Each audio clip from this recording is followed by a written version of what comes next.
How a player's emotional death brought the party to tears. I've been DMing a 5th edition campaign for a year and 5 months, playing a little more than once a month. My players are my husband, my brother, my sister, and 2 lifelong friends I consider to be as close as siblings. Our sessions are lighthearted, despite some of the characters having pretty dark backstories.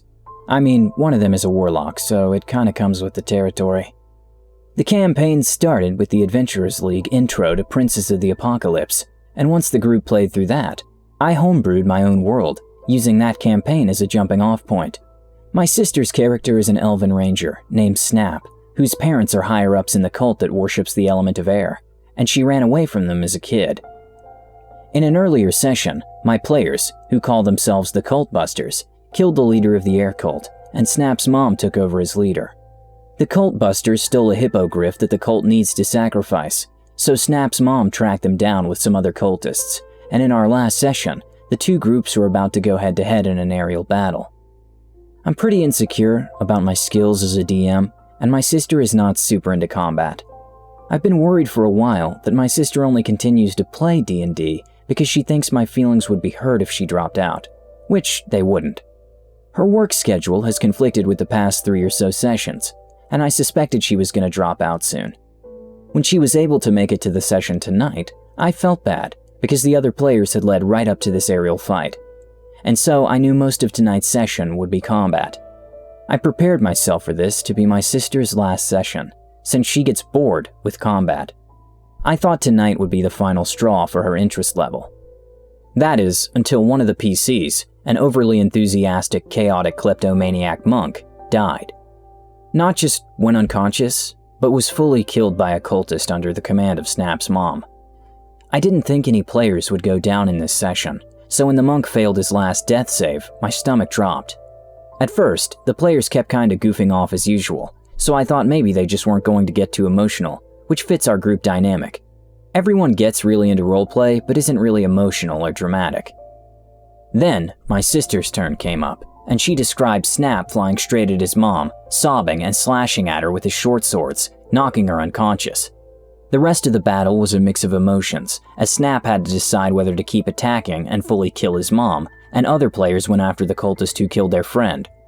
After the battle, everyone landed their hippogriffs and racked their brains for what to do. The closest town was a small village and didn't have a strong enough caster to bring the monk, Arek Mur, back to life. None of the players had Revivify to use during the battle. Snap's mom was unconscious but stabilized and tied up.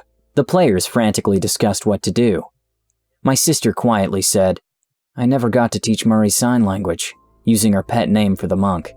Before the battle, the players had been discussing what languages they all knew, and Snap had decided he'd use downtime in the future to teach Arek Mur sign language so they could communicate more secretly, and the 2 of them had gotten excited over that possibility. I looked at my sister, and her eyes were full of tears. She was crying, real honest-to-God crying. Then she started laughing, and everyone else started laughing too. My brother announced that he was going to name his hippogriff after their fallen friend, but also decided that his gnome sorcerer doesn't know how to spell his name, so now he has a hippogriff named Eric. The rest of the session was wonderful, with the group trying to decide what town to try to go to, and not knowing if they had enough money to pay someone to bring back their friend. They didn't, and the warlock made a deal with her fiendish patron, begging for something to help. Upon a high persuasion check with the fiendish patron chuckling that help would cost her, she immediately agreed to pay the price. She woke up the next morning with a sack of gold and a blinded milky eye, which will give her disadvantage on ranged attacks, including Eldritch Blast. Quite a price to pay. Let me tell you, my players roleplayed so incredibly and had such real reactions to their friend dying. Little things kept making my sister tear up, like all of them waking up late because the monk is an obnoxiously early riser and always wakes everyone up. I love DMing, and I love playing a relatively goofy campaign, but it meant a lot to me to see that my sister is invested, and she was engaged with the combat in a way she never has been before. Not only her, but the entire party, who are normally nonchalant and who do not often get riled up. They also displayed passionate mourning. I can't wait until our next session in 2 weeks. I never know what the Cult Busters will do next. My heart, such a bittersweet death for this party. Do you have any fond memories of playing with a family member? Or how a character's death brought the group closer together? Comment your reactions and suggestions in the comments section below. Don't forget to subscribe to our channel, All Things D&D. Our next video will be posted in 3 days, so stay tuned for more amazing Dungeons & Dragons content.